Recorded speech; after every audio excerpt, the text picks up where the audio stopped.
Bonjour à toutes, bonjour à tous. On va continuer ces discussions à la FNAC avec un thème, le temps long, les cycles et ruptures, repenser l'économie à l'échelle de l'histoire. Donc on va accentuer cette discussion sur l'histoire avec Joachim Murat qui est le co-auteur de cet ouvrage Napoléon III, l'incompris, et je vous présenterai un peu plus dans un instant, et Alain Tranois avec cet ouvrage coécrit avec Arundhati Virmani, économiste et historien, un dialogue de sourds. Alors, Joachim Murat, vous êtes président de la Fondation Galilée pour la réindustrialisation. Vous êtes aussi l'arrière-petit-neveu de l'empereur Napoléon III. Et donc, première question pour vous. Pourquoi Napoléon III reste-t-il une figure encore peut-être mal comprise de l'histoire économique ?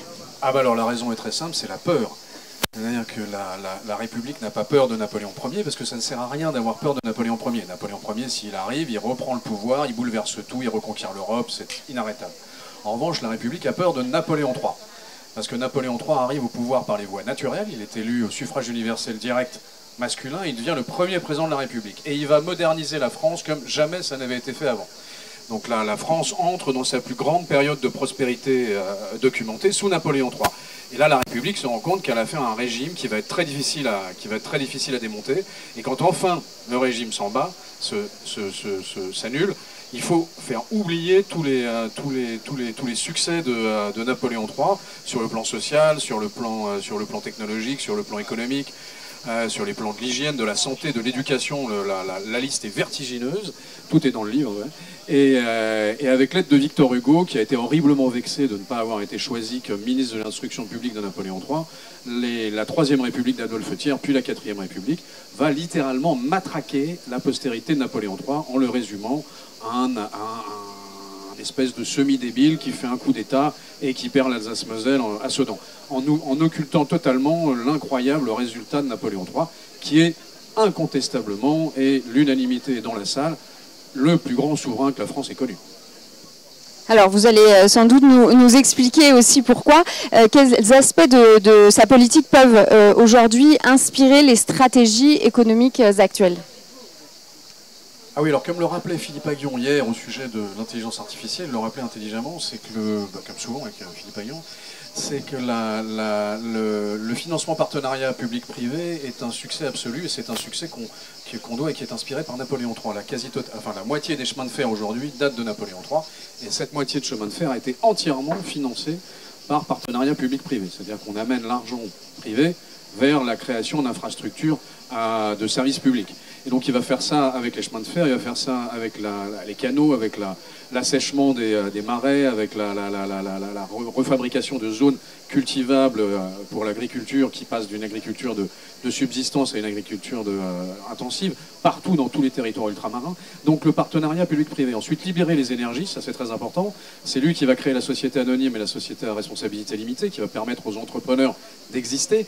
Et enfin, insuffler de l'argent. Donc la finance et le crédit. Donc beaucoup d'argent, beaucoup de finances, beaucoup de crédit, avec à l'époque des systèmes d'obligations à taux garantis par l'État qui permettaient de financer énormément l'initiative privée. Napoléon III a une obsession, le travail. Il est absolument certain que la prospérité d'un pays ne tient pas à quoi que ce soit d'autre qu'au taux d'emploi. Il faut de l'emploi et des gens qui travaillent. Et ça, je pense que ça nous parle beaucoup. C'est-à-dire qu'il faut abandonner, si vous voulez, cette espèce de dérive qu'on connaît depuis les années 70, qui est un peu le choix du chômage de masse, pour revenir à un plein emploi le plus vite possible. Et là, l'intelligence artificielle nous offre des opportunités formidables. Vous allez voir, on en parle beaucoup.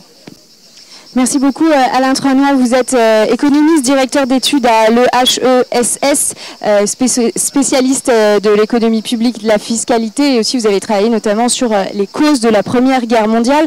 Alors je crois que juste avant de vous poser la première question, vous aviez envie de réagir à ce qui vient d'être dit parce que vous aviez une anecdote. Oui, bonjour à toutes, bonjour à tous. Oui, une petite anecdote familiale. J'avais 10 ans, je m'intéressais déjà à l'histoire. Je vivais dans le nord, dans la plaine de Lens, qui n'était pas encore une zone minière. Et ma grand-mère me racontait que son père ou son grand-père disait que le régime de Napoléon III avait laissé un très bon souvenir. Les gens avaient été heureux, les gens il y avait une prospérité, et bien, il dit il y avait de l'argent. Et plus que après, au moment de la République. Et ça, c'est un souvenir avec la mémoire. Et quand j'ai commencé à regarder le livre de Murat et de Pastré, je me suis dit, ce souvenir m'est revenu, m'est remonté de l'enfance. Donc c'est pour ça que je voulais vous communiquer qu'effectivement, ils ont raison. Le régime de Napoléon III avait laissé un bon souvenir, jusqu'à une fin, disons, désastreuse, mais il avait laissé un bon souvenir sur le plan économique. Merci de cette anecdote personnelle et une question. Pourquoi les économistes, c'est un sujet que vous abordez dans votre ouvrage, dialoguent-ils si peu finalement avec les historiens? Alors c'est intéressant la façon dont vous formulez la question. Parce que le livre que j'ai co-dirigé avec Arundhati Virmani, qui est une historienne de l'Inde, c'est autour du problème d'incompréhension entre les économistes et les historiens.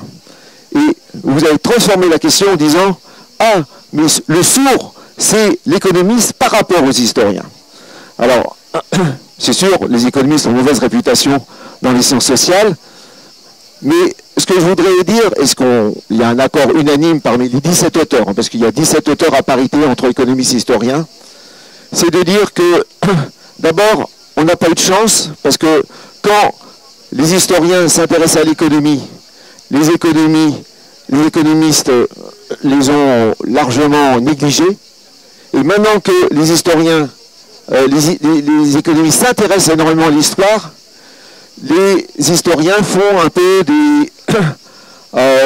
discutent des méthodes et sont très réticents à accepter finalement l'analyse historique des économistes. Donc il y a eu une sorte de chassé-croisé. Et si on regarde uniquement la France, on a évidemment le mouvement de l'école des annales, avec Fernand Braudel et Marc Bloch, etc., qui s'intéressent à l'économie et aux économistes. Et à ce moment-là, ils ne trouvent pas d'interlocuteurs. Ils s'en plaignent. Pourquoi? Parce que l'économie est en train de se construire autour du concept d'équilibre, et le concept d'équilibre est un concept ahistorique. C'est un concept invariant. C'est un invariant. Et donc, ça, c'est un premier, je dirais, loupé à cette période-là qui dure de 1930 à 1970-80. Ensuite, les historiens français délaissent un peu le sujet de l'histoire économique pour s'intéresser à l'histoire des mentalités, à l'histoire psychologique, à d'autres aspects qui font plus appel à l'anthropologie, à la sociologie, à la psychologie. Et donc, ils délaissent l'économie.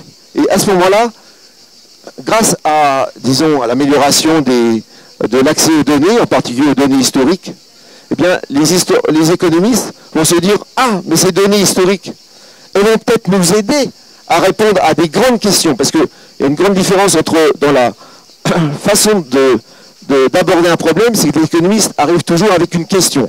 Ils veulent répondre à une question. Alors que les historiens, eux, ils s'intéressent à une période. Ils disent, on voudrait comprendre, par exemple, sur 50 ans, ce qui s'est passé. Ils n'y arrivent pas avec une question préconçue. Les économistes, ils arrivent avec une question, et donc ils se disent, tiens, peut-être que cette question sur, par exemple, l'importance des institutions, on se pose toujours aujourd'hui, c'est une question importante, est-ce que les institutions sont importantes pour la croissance économique? Eh bien, les prix Nobel de cette année, Acemoglu, Robinson, Johnson, ils se sont posé cette question. Est-ce que les institutions qui ont émergé dans le passé ont une importance sur le développement à long terme, sur la croissance à long terme? Par exemple en Afrique, par exemple en Europe, en Asie, etc. Et leur réponse est oui. Et ils viennent d'obtenir en 2025, en 2024, le prix Nobel là-dessus.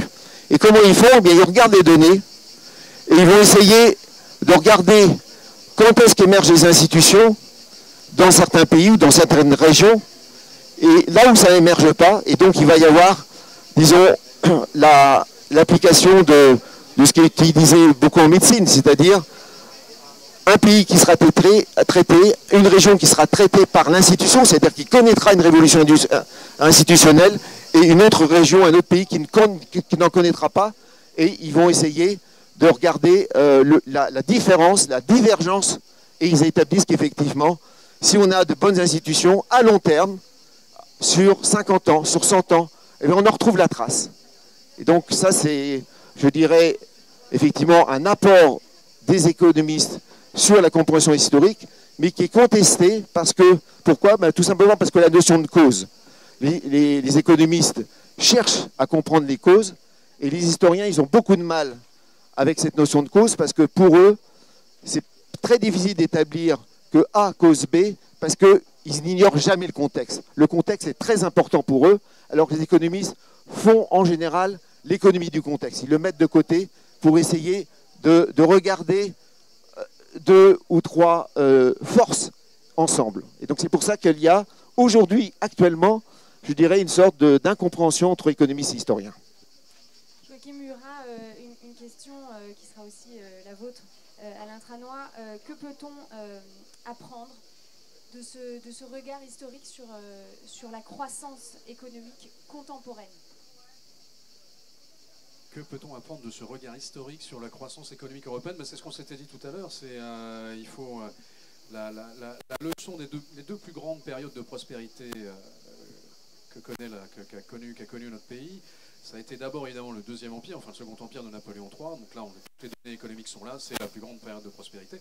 Et enfin, il y a eu un moment qui est plus proche de nous, qui là n'est pas impérial, qui est un moment républicain. C'est le général de Gaulle qui va lancer des plans, qui va lancer. Donc il faut un État stratège. Dans les deux cas, ça c'est une constante et de Napoléon III et de Charles de Gaulle. L'État stratège. Il faut un rapport direct avec la population. Ça s'appelle le plébiscite. Sous Napoléon III, ça s'appelle le référendum Charles de Gaulle. Pourquoi? Parce que quand vous faites de la démocratie directe, et ça c'est une des grandes leçons de ces deux périodes, vous créez de la solidarité nationale. C'est que les gens se sentent concernés, solidaires des décisions qui vont être prises. Donc ça crée vraiment de la communauté nationale, c'est très important. Et enfin, évidemment, encourager et protéger le développement industriel et économique. Alors, on saupoudre et du libéralisme et du protectionnisme. C'est-à-dire que le libéralisme à tout crin, ça n'a pas fonctionné. On peut le constater aujourd'hui dans plusieurs situations et régions. Le protectionnisme à tout crin, ça ne fonctionne pas non plus. En revanche, un équilibre intelligent des deux, en fonction de vos capacités et de vos spécialisations nationales, ça paraît évident. Par exemple, une des grandes phrases de Napoléon III, c'était de considérer que dépendre de nations étrangères pour ses ressources les plus essentielles était coupable et que c'était un suicide anticipé. Ça va nous parler. Quand on voit, nous, au niveau agricole, on est presque plus autarcique. Évidemment, au niveau pharmaceutique, au niveau énergétique, on a failli tuer EDF, ce qui est une irresponsabilité coupable, voire criminelle. Heureusement, il y a un retour sur cette idée-là. Donc évidemment, l'alimentaire, l'électrique, enfin l'énergétique, la défense doivent être des choses qui soient le plus autarciques possible. Ça n'est jamais complètement autarcique, mais il le faut. Et là, il faut des doses de protectionnisme sur ces sujets-là. En revanche, il faut un libéralisme réel sur le luxe, le vin, le tourisme, etc. Donc il y a cette leçon-là. Donc je dirais un État incarné, un État qui s'adresse directement au peuple, un État stratège et un État qui prend les responsabilités de ses décisions. Voilà. Je pense que ça change tout. Alors, je vais ajouter d'autres facteurs, et un facteur sur lequel l'économiste Joël Mokyr, qui a fait des travaux fondamentaux pour comprendre la révolution industrielle, comment il y a eu l'émergence de la révolution industrielle, particulièrement en Angleterre, et le facteur qu'il dégage, c'est le fait que ça a été en même temps, et toutes les révolutions industrielles sont comme ça, c'est en même temps une révolution scientifique, c'est-à-dire qu'on découvre, je dirais, des grands nouveaux phénomènes scientifiques, en physique, en chimie, etc., en biologie, mais il y a aussi le rôle de la technique, de la technologie. Et il montre très bien, au moment de la révolution industrielle en Grande-Bretagne, avec le chemin de fer, l'invention de la machine à vapeur, la révolution dans le textile, le charbon, eh bien, il montre qu'à chaque fois, c'est bien sûr le rôle de grands scientifiques à partir de la révolution newtonienne, mais aussi d'instrumentalistes qui travaillaient par exemple dans les universités, qu'on appellerait aujourd'hui des ingénieurs de recherche, qui vont développer des nouvelles technologies. Par exemple, dans les mines, pour le grand problème des mines en Belgique et en Grande-Bretagne, c'était le fait qu'il y avait de l'eau. Il fallait d'abord pomper l'eau. Et donc, il y a des nouvelles machines. Moi, j'ai une nouvelle machine qui est inventée dès 1713 pour essayer de pomper l'eau dans les mines. Eh bien, ça, c'est pas de la grande science, c'est de la technologie. Et c'est l'alliance de la technologie et de la science qui fait les révolutions industrielles. Et ça, je crois que c'est une leçon qu'on a eue, par exemple, au moment de la deuxième révolution industrielle, parce que la France a été suivie par rapport à la Grande-Bretagne dans la première révolution industrielle, mais dans la deuxième, elle y a largement participé en tant que créatrice. Elle était vraiment sur le front de faille. Et là, je crois que c'est ce message qu'on a, cette leçon de l'histoire que la France a perdue. Retrouver ce lien entre l'université, la finance, les labos privés. Et là, pour l'instant, eh bien, il y a toujours des grains de sable. Merci beaucoup, merci à tous les deux, Joachim Murat et Alain Tranois, pour cette discussion. Si vous souhaitez rencontrer les auteurs, ils vont pouvoir dédicacer leur ouvrage dans un instant. Merci à tous les deux. Merci beaucoup. Merci.